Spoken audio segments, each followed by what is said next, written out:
Mas há uma correlação, e eu queria entrar nesse assunto hoje, entre a fé e a sua atitude. Sabe, eu queria pegar um exemplo de Abraão. Você sabe, Abraão é conhecido como pai da fé. Mas é interessante que esse pai da fé nem sempre foi alguém. Eu acho maravilhosa a Bíblia, irmãos, porque todas as histórias de homens de Deus, você vê que nenhum deles era perfeito. Abraão era o cara, tal. O cara era cheio de problemas, gente. Vamos falar a verdade. Moisés, meu Deus do céu, o cara matou um egípcio lá, fez um monte de rolo, teve que fugir, ficou 40 anos fugido aí, 40 anos de deserto também. A Bíblia não esconde o erro das pessoas, sabe, porque grandes homens de Deus, a Bíblia fala que Elias, o profeta que fez tantos milagres, ele era gente como eu e você, sabe, tudo que esses caras fizeram você pode fazer também, tudo que eles viveram você pode viver também, sabe, a Bíblia não é feita de homens e mulheres perfeitos. Sabe, nós temos que parar dessa mentalidade doentia nossa de querer buscar uma perfeição que é surreal. Sabe, não é isso que Deus quer. Sabe, Deus quer um relacionamento com Ele. Porque Ele acredita que o dia que você estiver tão próximo dEle, você vai começar a falar como Ele, você vai começar a andar como Ele, você vai começar a fazer as mesmas coisas. Sabe, mas o problema é que a gente acha que tem que estar pronto, tem que estar perfeito para depois chegar perto dele. Não é assim que funciona. Sabe, são coisas que são resultado de um relacionamento. Pois bem, então, Abraão, você sabe, Deus vem até ele e faz uma aliança com ele, fala, olha, eu vou te constituir como pai de muitas nações, como alguém que vai ser pai de numerosas nações. E essa promessa que Deus faz para Abraão, ela leva um tempo para que isso se torne maduro dentro da vida dele. E é interessante que, num dado momento, Abraão, ele tem uma atitude que é mais ou menos como a gente quando faz, né? Resolve dar uma forcinha para Deus. E a esposa dele, você sabe, a esposa de Abraão era estéril. E Sara fala assim, olha, por que você não vai ter um filho com uma escrava que chama Agar?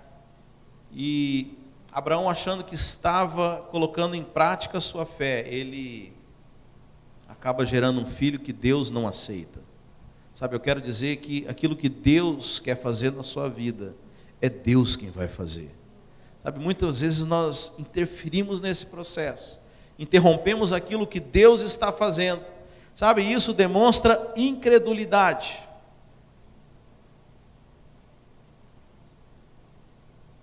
É interessante que tem pessoas que têm dificuldade em ter plena fé, mas deixa eu te falar, fé é você confiar que Deus vai fazer. Mas há algo muito sutil, uma nuance, porque a fé, ela também não significa passividade. Então nós temos, eu vou falar aqui de dois extremos que é muito comum na vida cristã. Aqueles que acreditam que a fé é uma completa inércia e passividade. Então eles falam assim, Deus vai fazer. E essa pessoa puxa uma cadeira como essa aqui,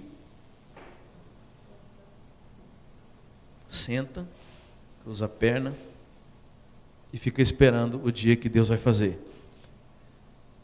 E você sabe o que acontece? Deus não faz. Aí o outro que ficou olhando aqui, entra no desespero. Se peraí, aquele não fez. Eu conheço pessoas que têm, sinceramente, sabe, eu conheço pessoas que oraram, por exemplo, por uma restauração num casamento durante quase 20 anos, e não teve o casamento restaurado. Então esse outro que olha aquele ali fica desesperado, e fala, não, então eu preciso fazer alguma coisa.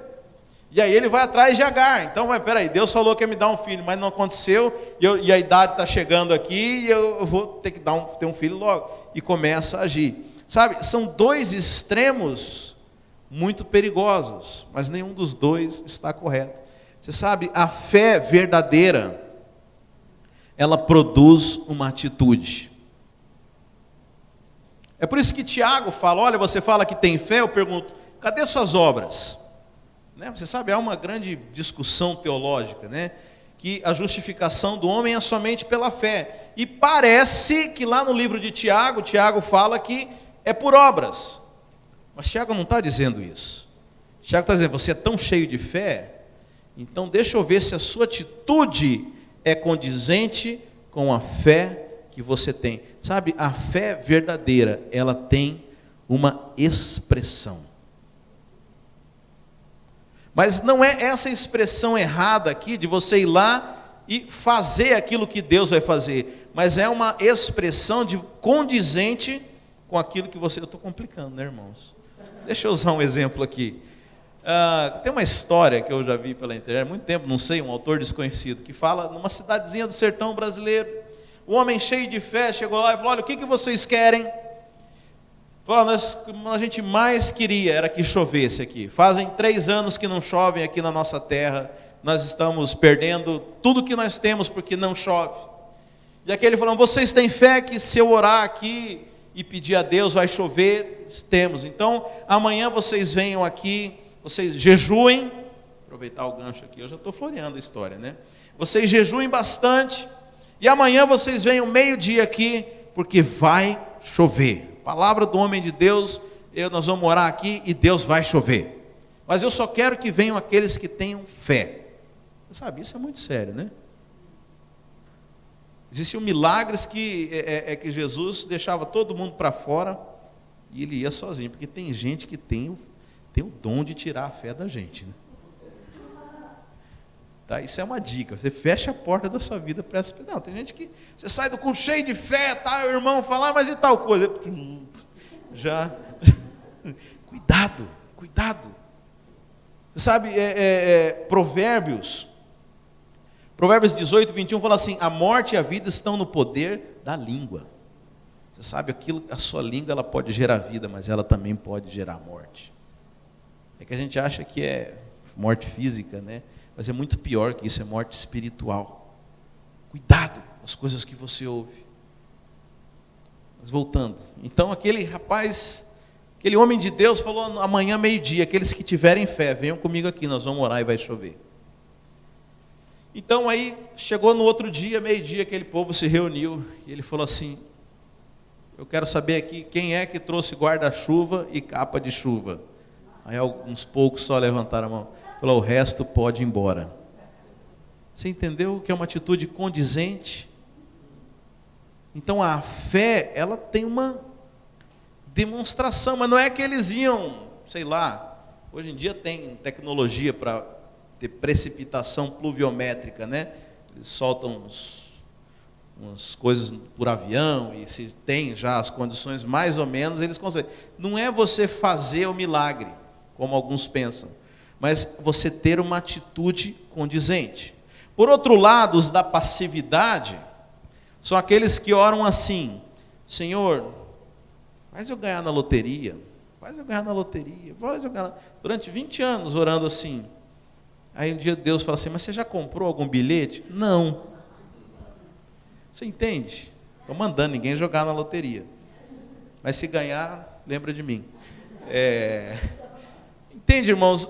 A fé verdadeira, ela tem uma expressão. Vai falar, Deus, eu queria tanto ser pastor nos Estados Unidos, tanto ser pastor nos Estados Unidos. Mas vem cá, meu filho, você se matriculou pelo menos numa escola de inglês? Não. Então, quer dizer, a fé, ela tem atitudes que são condizentes com aquilo que você quer receber. Fé não é sinônimo de passividade. Aliás, você demonstra muito mais fé quando você toma essas atitudes. A fé, que ela é apenas na sua mente, ela é apenas um pensamento, irmãos. Essa é a questão. Então nós temos um problema santo aqui, porque temos aqueles que acham que a fé é você ir lá e fazer as coisas. Não, eu tenho fé que Deus vai me dar um carro. Aí o cara sai do culto aqui, passa ali no dealer e faz uma dívida gigantesca. Não, isso não é fé. Mas o outro fala, não, Deus vai dar um carro, mas aqui não tirou habilitação, não procurou saber, não fez nada. Não, existe um meio termo. Eu creio que Deus vai fazer. Por isso, eu vou agir de acordo com isso.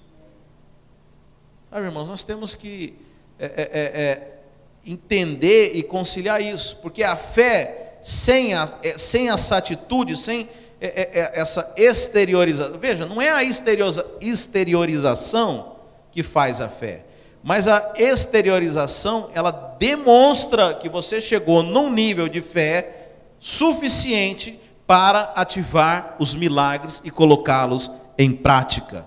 Porque a fé é a certeza das coisas que ainda não existem. Então, se você tem certeza, você vai com o guarda-chuva. O problema é que a gente fala que tem fé, mas é mais uma esperança, eu vou torcer para que isso aconteça. Mas não é fé. Porque a fé verdadeira, ela muda o seu comportamento. Sabe, quem entende que é herdeiro, quem está, olha, a maneira de você olhar para a pessoa, a maneira dela se comportar, o andar dela é diferente, irmãos. Porque você já está exteriorizando. Eu gosto de um escritor coreano que chama Paul Yang-cho. E ele fala sobre isso. Ele tem um livro que chama Quarta Dimensão. E ele fala sobre isso, das coisas que já nos foram dadas no mundo espiritual. E como que você traz a existência. Ele fala que ele usa um termo muito legal no livro dele. Ele fala assim, eu ficava grávido dos milagres. Ele gestava, aquilo ia crescendo dentro dele, crescendo até que chegava o dia do parto. Até que aquilo realmente acontecia. Sabe, é dessa forma que nós nos apossamos das coisas. Quer ver um dos textos mais mal interpretados na Bíblia? É quando Jesus fala da questão do monte se mover, né? E Jesus fala assim, olha, se vocês tivessem uma fé como um grão de mostarda, vocês diriam a esse monte, erga-te, lança-te ao mar, e assim o fariam. Quem conhece a passagem? Agora, não sei se você já tomou o cuidado de ver que Jesus não fala que era uma fé do tamanho de um grão de mostarda. Deus fala uma fé como um grão de mostarda. Alguém já tinha percebido isso? Sabe, há uma grande diferença nisso. Eu nunca vi um grão de mostarda. Diz que é do tamanho de uma cabeça de um alfinete. Mas eu li na própria Bíblia, numa outra parábola, Jesus parece que gostava de mostarda. Ele fala assim, que o reino dos céus era como uma semente de mostarda, que era a menor de todas as sementes e se tornava a maior de todas as árvores. Foi Jesus quem falou isso. Então, peraí, mas Jesus também falou lá da fé que era como um grão de mostarda. Como que é o grão de mostarda mesmo?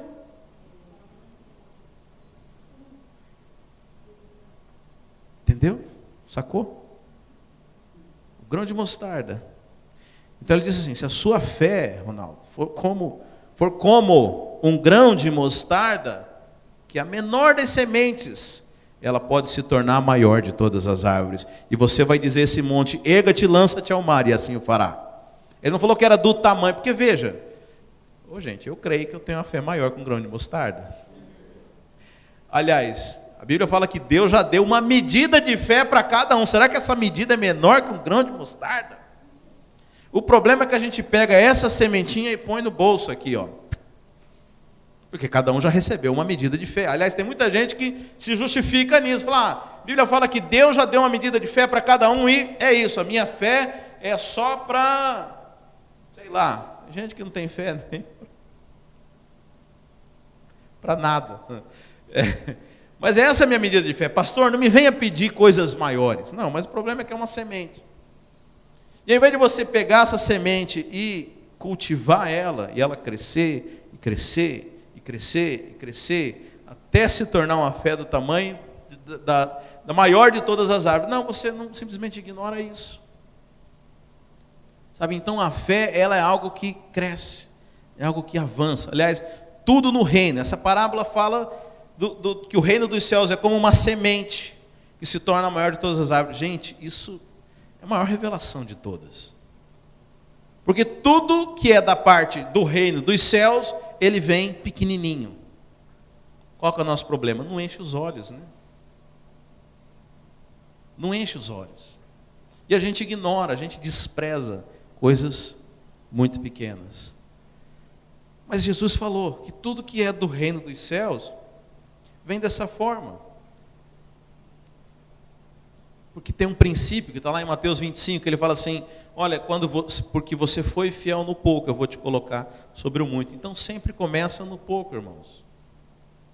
Sempre começa com pequenas coisas. Então a fé não é diferente, a fé ela cresce, ela aumenta. Mas como que acontece isso? De glória em glória. De glória em glória. A fé é para quê hoje? É para ganhar um cafezinho grátis? Tenha fé nisso. Aí o dia que você ganhar um cafezinho grátis, quem sabe você tem fé para ganhar um churrasco lá no Texas. Aí o dia que você ganhar um churrasco no Texas, eu tenho uma fé, quem sabe eu tenho fé que eu vou ganhar uma viagem. Por que não? A fé, ela vai crescendo.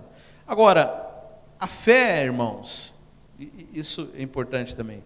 A fé, ela é fundamentada na palavra de Deus, não naquilo que a gente quer. Então, mas quando eu falo de herança, irmãos, não tenha problema com isso não, porque o que tem na Bíblia são promessas de Deus. Ah, mas será que é para mim? Olha, a Bíblia fala em Colossenses que em Cristo todas as promessas, nós temos o sim e o amém da parte de Deus. Todas, todas. Mas falando sobre a nossa atitude, a nossa resposta, que é condizente, que é crescente, que toma posse, a fé é suficiente para materializar as coisas, as promessas de Deus. Então, qual que é a nossa atitude? Primeiro, atitude condizente. Mas antes disso, tem uma chave bíblica. E agora eu estou chegando no ground zero da palavra aqui, no ponto crucial, mais importante. 2 Coríntios 4:13 traz a chave da nossa fé. Diz assim: e temos, portanto, o mesmo espírito de fé, como está escrito: cri, por isso falei. Uau! Essa talvez seja a maior de todas as chaves. Cri, por isso falei. Sabe, a maior atitude que nós podemos ter, condizente, né? Como eu falei, sem você cair no exemplo aqui da inércia, e sem cair no exemplo daquele que quer fazer todas as coisas. Mas a fé verdadeira é uma fé que ela se materializa através de nossas palavras. Você sabe, há um tempo atrás eu tive uma revelação, aliás, quem contou isso foi o pastor Reinhardt, quando esteve aqui em Tampa, que ele estava falando a respeito de palavra. Porque algo interessante, não sei se você já leu livros de autoajuda, mas Napoleon Hill e toda essa turma aí que vem até os dias de Tony Robbins, mas todos falam da importância de você falar as coisas, de você declarar, né, dessa confissão positiva, né, que eles falam. E eu falei, deve funcionar, porque todos falam isso. Mas eu não consegui entender biblicamente, porque sabe, eu creio que toda a psicologia, todas essas ciências, na verdade, a Bíblia fala antes dessas coisas. E eles não falam porque dá certo, porque não é a Bíblia que copia deles, mas eles copiam princípios que são bíblicos. E eu não consegui enxergar na Bíblia um paralelo para isso, até que o pastor Marra comentou uma coisa. Ele falou, olha, você sabe, no céu, aquilo que você fala não é para comunicar. Aí a Andressa me cutucou assim, porque ela assiste muito filme, né? É verdade, porque ela assiste uns filmes que são baseados em fatos reais, por exemplo, tem lá de uma menininha que tinha um câncer e caiu numa árvore. Quem já assistiu esse filme? E ficou desacordada e foi ao céu e falou com Jesus e voltou. E ela assistia um filme doido assim, baseados em fatos reais. E todos esses filmes têm uma característica, que no céu eles não conversam falando, eles conversam em pensamento. Então ele fala, a linguagem, ela não foi criada com o propósito de comunicação. Porque os seres celestiais, os seres espirituais, e nós somos espirituais, não necessitam abrir a boca para comunicar. Imagina que depois que a gente for para a eternidade, nós não vamos precisar da boca. Por isso não vai ter problema de idioma. Quem está até hoje capengando para aprender inglês, fica tranquilo, nós vamos conversar com americano, com todo mundo. Sabe? Mas a linguagem tinha um outro propósito. E aí, como que nós vamos descobrir esse propósito? Quem estuda a Bíblia, né, existe uma regra de interpretação, que é chamada regra da primeira menção. Sempre que a Bíblia menciona pela primeira vez algo, você estuda todo aquele contexto, é a finalidade daquele negócio ali. E a primeira vez que alguém fala alguma coisa nesse planeta, nesse universo nosso físico criado, foi o próprio Deus. E Deus falou o quê quando a primeira vez que ele abre a boca? Haja luz. Ele conversou com alguém, irmãos? Deus usou palavra para criar realidade.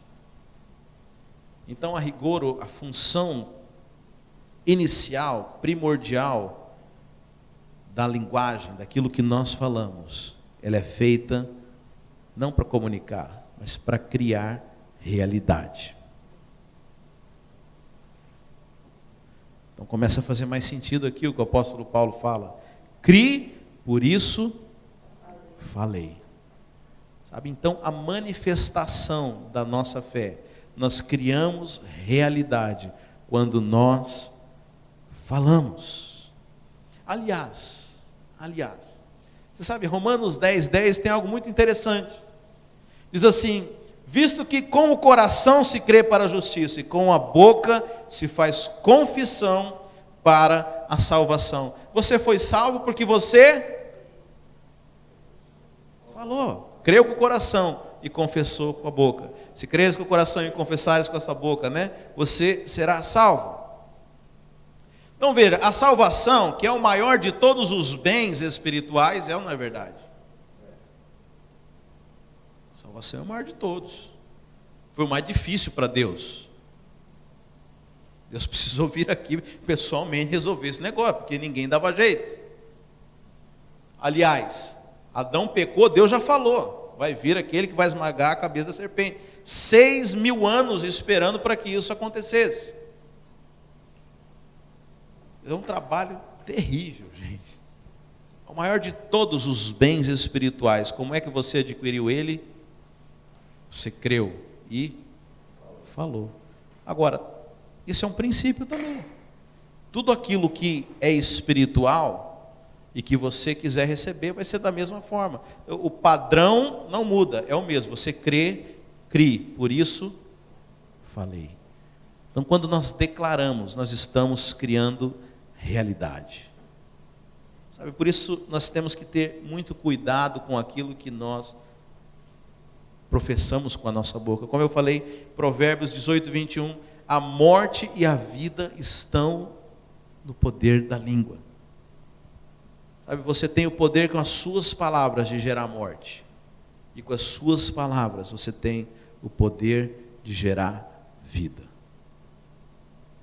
Sabe, eu sei que para nós homens isso é extremamente difícil de falar, né? Mas é algo que nós deveríamos ter como hábito.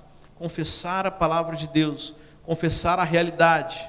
Sabe, eu estou te dando uma base bíblica. Eu sempre ouvi isso secularmente.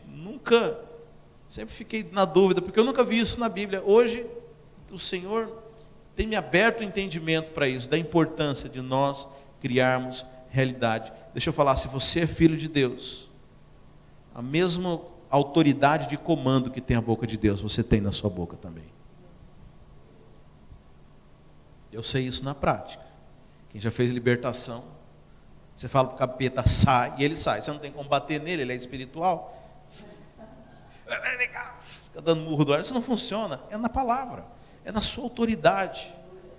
Sabe, nós precisamos entender essa chave que recebe as coisas. E aí, Marcos 11:23, Jesus disse que é o exemplo do grão de mostarda.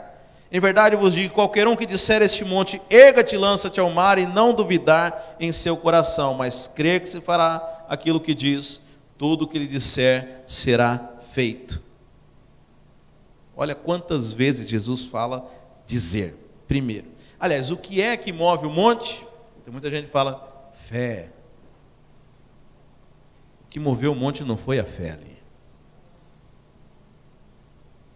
O que fez mover o monte, Jesus disse, pois em verdade vos digo, qualquer um que disser a esse monte. O que move o monte são as suas palavras.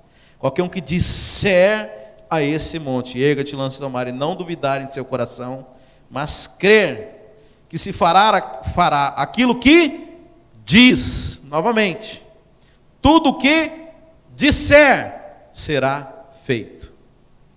Entende? Há uma correlação entre fé e as suas palavras. E talvez eu estou falando sobre fé aqui, e você é alguém que já tem uma caminhada de vida cristã, e não tem boas experiências com isso, como eu mesmo. Eu já tive tanta fé, mas não vi as coisas acontecerem, pois eu estou te contando que não é a fé não é apenas dentro de si, a fé dentro da sua mente é só um pensamento. Há uma correlação, quando você libera uma palavra, você está exteriorizando aquilo que antes era só seu. Você está colocando no plano físico. Então não basta a fé. Aliás, tudo é fé, mas a maneira de você colocar para fora, colocar na prática, trazer para a realidade do mundo físico, é quando você libera palavras. Você sabe, irmãos, isso é extremamente sério. A Bíblia diz, por exemplo, que todo aquele que invocar o nome do Senhor será salvo.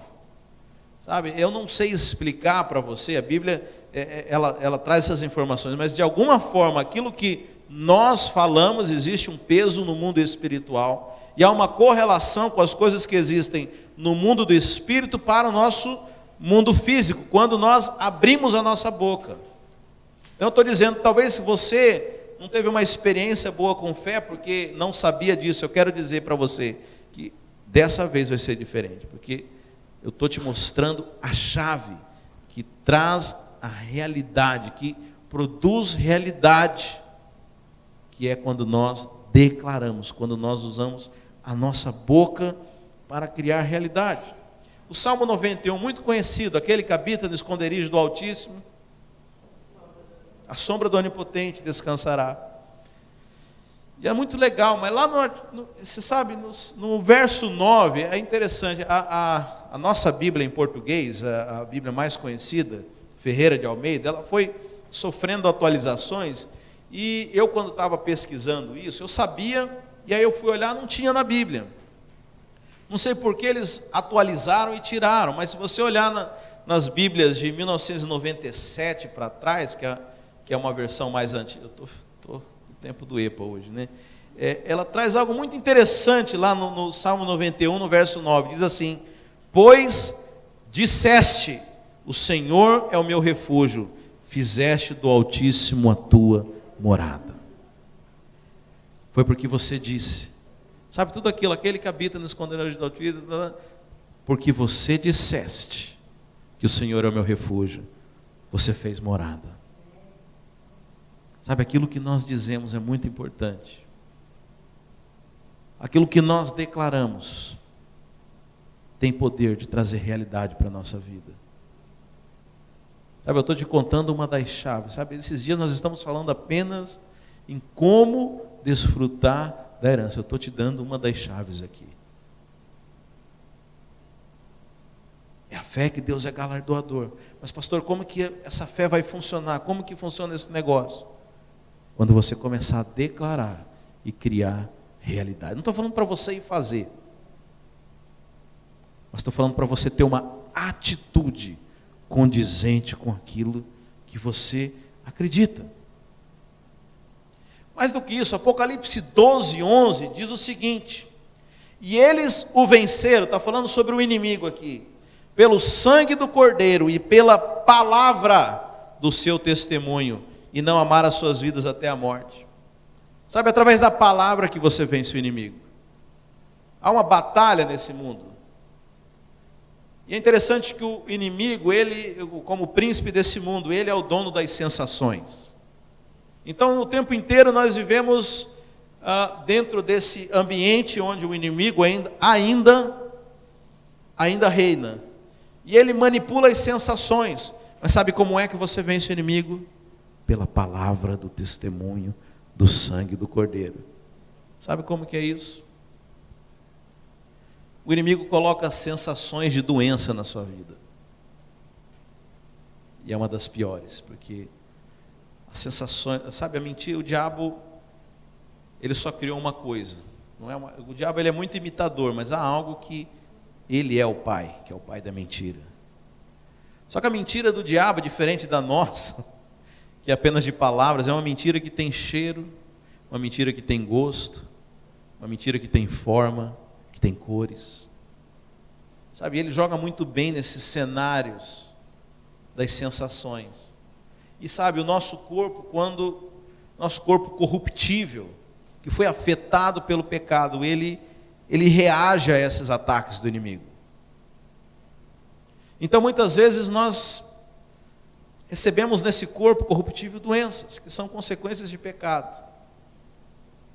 E é um ataque do inimigo, irmãos. Eu quero dizer aqui, que fique registrado, que Deus não coloca doença em ninguém. Deus não coloca doença em ninguém. Muito pelo contrário, a Bíblia fala que todos aqueles que foram até Jesus foram curados. Ia ter sentido Deus colocar doença para mandar para Jesus curar. Então Jesus estava fazendo obra contrária, né? Mas a Bíblia fala como é que você vence esses ataques do inimigo. Pela palavra. O Apocalipse diz: o venceram pelo sangue do Cordeiro e pela palavra do seu testemunho. Não importa as sensações, mas a palavra diz que pelas suas pisaduras nós fomos sarados. O sangue do Cordeiro foi derramado para que eu fosse curado. Mas está doendo, eu estou sentindo. Não importa as sensações. A palavra de Deus diz que eu sou curado. E eu fico com a palavra de Deus. Sabe, a gente fala muito isso aqui. Mas isso não é só para a doença. Não é só para a doença. Isso é para todas as áreas da sua vida. A palavra de Deus fala que você é abençoado, que Deus já te abençoou com todas as riquezas celestiais. Por que não toma posse disso também?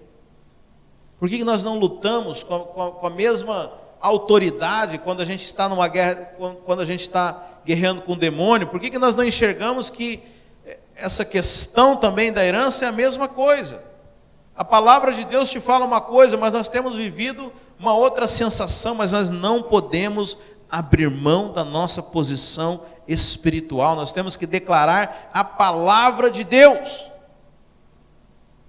E o que não falta na palavra de Deus, irmãos, são promessas, são direções de bênção nas nossas vidas. Sabe, não podemos negligenciar isso. Mas pastor, como que eu vou dizer algo que eu não estou sentindo? É justamente essa a questão.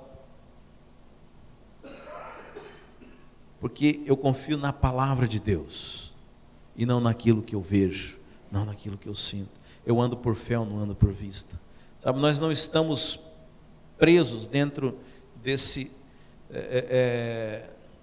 labirinto de ratos que é esse mundo. Nós vivemos de acordo com a palavra de Deus. Sabe, por último, irmãos, lá em Joel 3:10, tem algo que Deus diz: forjai espadas das vossas enxadas e lanças das vossas foices. Deus está chamando para a guerra. E diz assim: diga ao fraco, eu sou forte. Ele não está mandando o forte dizer que é forte, ele está mandando quem dizer que é forte? O fraco. diga o fraco, eu sou forte. Sabe onde você tem sido mais atacado? No seu ponto mais fraco, o diabo conhece. E é lá que ele está te atacando. Deus está mandando dizer, eu sou forte. Seja forte. Se é a tua saúde, você diga, eu tenho a cura. Eu sou saudável. Se é nas finanças, Deus manda dizer, eu sou rico. Eu tenho todo o suprimento de abastança. Se é nas tribulações da sua vida, Deus está mandando dizer, eu tenho saúde perfeita, eu tenho a mente correta. Sabe, Deus está dizendo, diga ao fraco, eu sou forte. Seja forte. Onde mais você tem sido atacado, Deus está mandando você dizer que você é forte. Sabe, porque a palavra de Deus fala também que o poder de Deus se aperfeiçoa na nossa fraqueza. Porque talvez na nossa fraqueza é o lugar onde a gente